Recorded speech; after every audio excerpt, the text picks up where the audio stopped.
Christian Heroes Then and Now, George Muller, The Guardian of Bristol's Orphans, by Janet and Geoff Benge. Chapter 5, A Free Man. George lay in his bed, head throbbing with pain, and his eyes feeling like two burning cinders. He was vaguely aware of a doctor standing over him, pushing and prodding on his abdomen. He winced in pain with each touch. It felt as though the doctor was stabbing him with a knife. George heard the doctor talking to someone else in the room. Was it Beta? He tried to pull all his mental faculties together and concentrate, but he couldn't. He sank back onto his pillow as the darkness of unconsciousness overcame him. Several hours later, he awoke. His sheets were drenched with perspiration, and his head still throbbed. He didn't think anyone else was in the room, and he lay quietly wondering whether this was it. So this is how it's going to end. It's no wonder I didn't get an exemption from the army so I could go to England. I wasn't supposed to go anywhere. I'm going to die in Prussia. George mumbled to himself, the words barely audible above his shallow breathing. The thought of dying did not scare George. In fact, George felt strangely peaceful and resigned to his fate. It was true he had done all he could to get out of his army obligations. He had written to explain that he wanted to be a missionary. That had not worked. He had important officials appeal directly to King Frederick William III on his behalf. The king had refused the appeals. In the end, there had been no alternative. George was to report for army duty in a month, but now he would be going nowhere.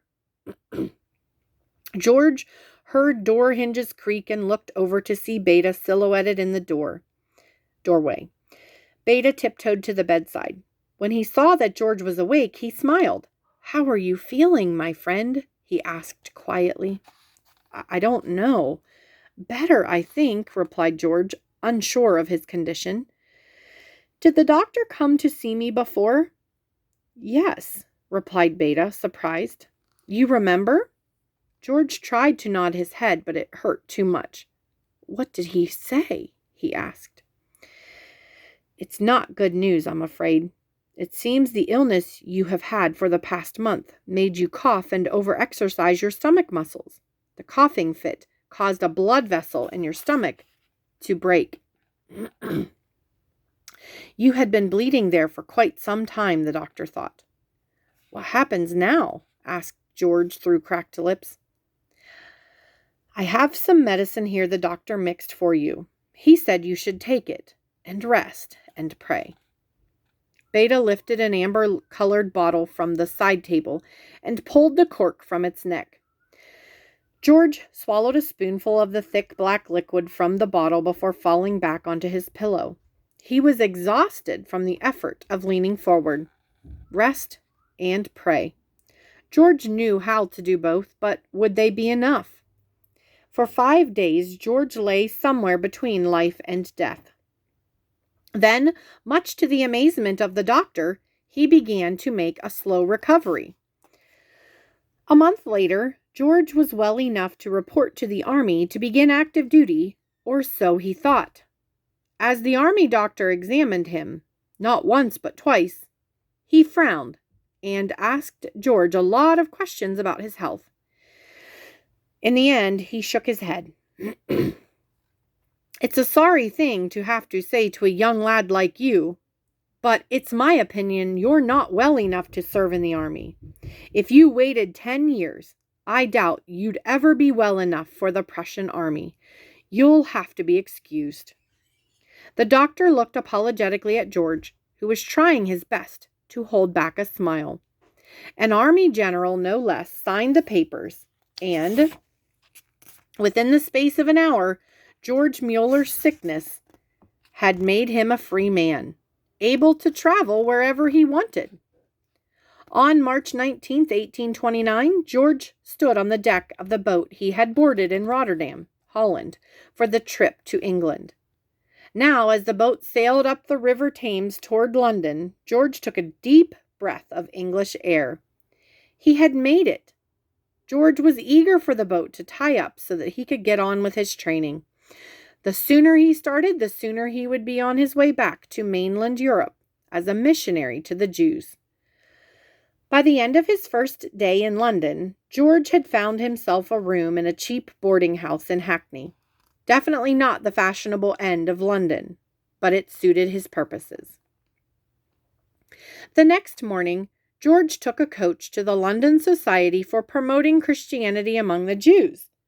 There he met the director, who explained to him that every detail of his life for the next 6 months had been mapped out for him. For 12 hours a day, George was to study Hebrew, Chaldee, and the rabbinic alphabet. At the end of 6 months, he would be expected to be able to read, write, and speak Hebrew fluently, and to recite from memory many chapters from the Old Testament in their original language. When he had proved himself capable of doing this, the society would give him his first missionary assignment, most likely to somewhere in Austria or Russia. George set to work that evening.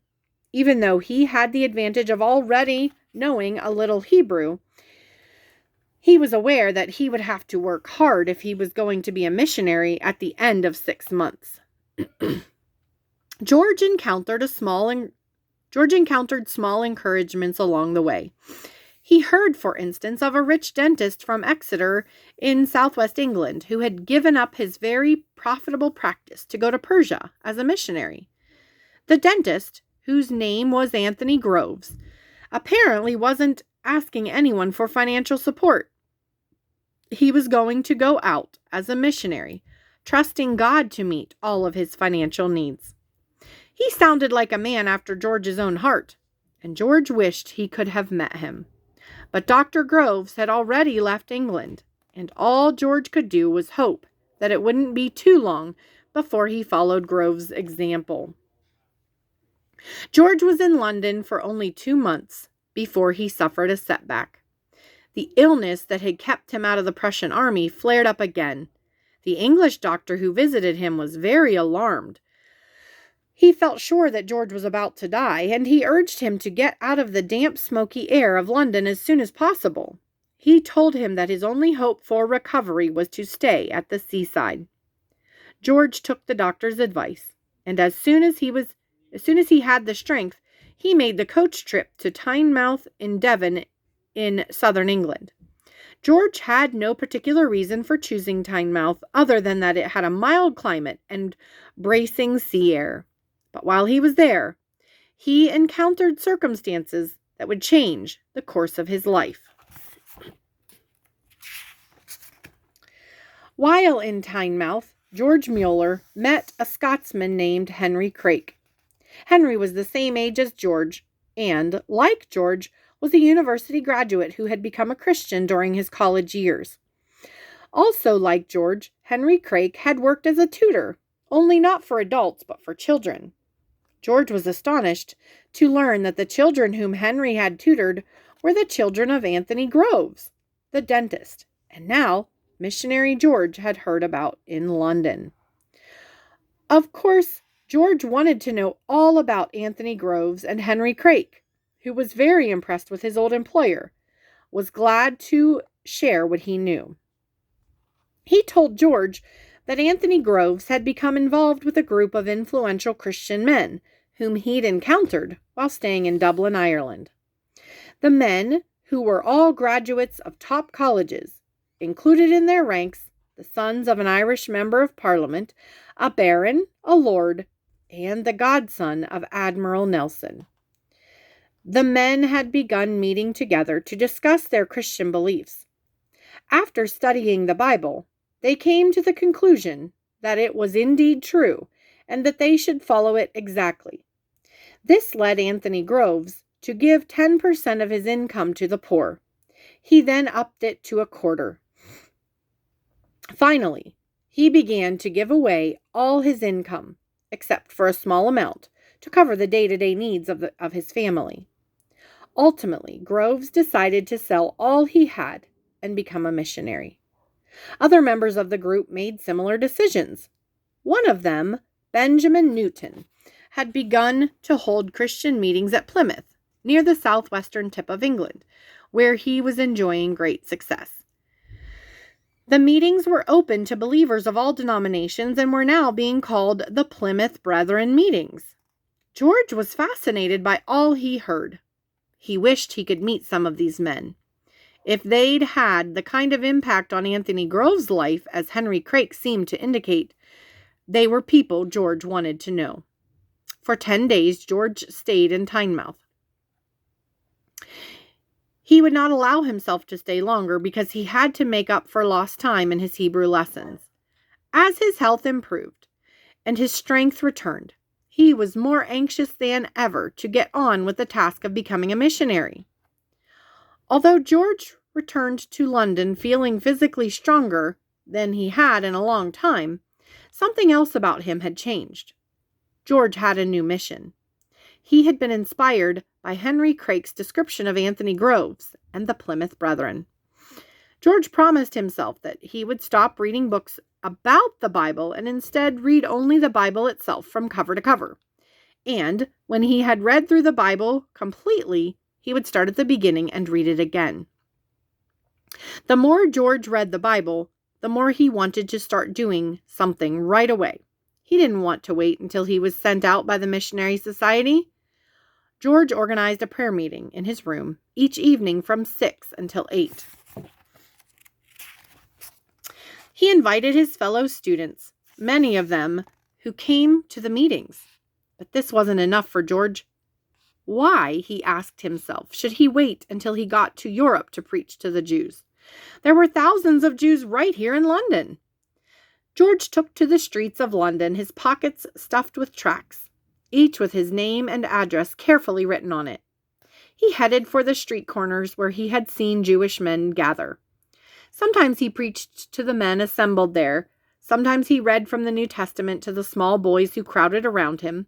And sometimes he handed out tracts inviting people to visit him. As he did this, George began to notice not something unusual, but something so obvious he'd missed it all along.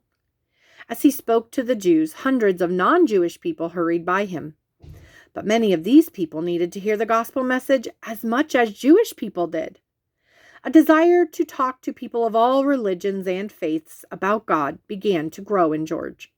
It was a desire that would not go away. George began to wonder whether it was right for him to continue his involvement with the London Society for Promoting Christianity Among the Jews. He no longer wanted to go to Europe and work only among the Jews. He wanted to stay in England and preach to anyone who would listen. On New Year's Day, 1830, he made up his mind. He wrote a letter to the members of the Missionary Society thanking them for their help and support, but asking to be released from their program because he no longer felt sure that God wanted him to return to Europe to preach only to the Jewish people. On January 27th, the board of the society met to consider George Muller's request. Disappointed, they finally agreed to release from their program one of the best students they'd ever had. George was now a free man, a foreigner with nowhere to go, no missionary society to back him, no job, and only a 5-pound note in his pocket. He could not have been happier.